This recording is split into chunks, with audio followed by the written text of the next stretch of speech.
पिंजर येथील संत गाडगेबाबा आपत्कालीन शोध आणि बचाव पथकाच्या वतीनं 2 दिवसीय आपत्ती व्यवस्थापन प्रशिक्षण तथा स्वयंसेवक संमेलन नुकतंच संपन्न झालंय। या भागातील कुठल्याही नैसर्गिक संकटांना तोंड देण्यासाठी पथक सज्ज झालंय।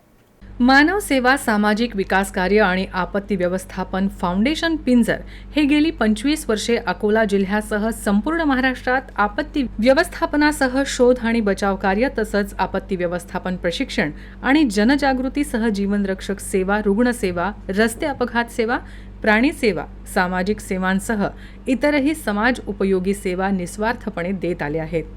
उत्तराखंड, माळीण, सांगली, कोल्हापूर, पंढरपूर इथं सहभागी होऊन शोध आणि बचाव कार्य केलं आहे। या सामाजिक संस्थेनं आजपर्यंत अशा विविध आपत्कालीन घटनांमध्ये सहभागी होऊन आपली सेवा दिली आहे।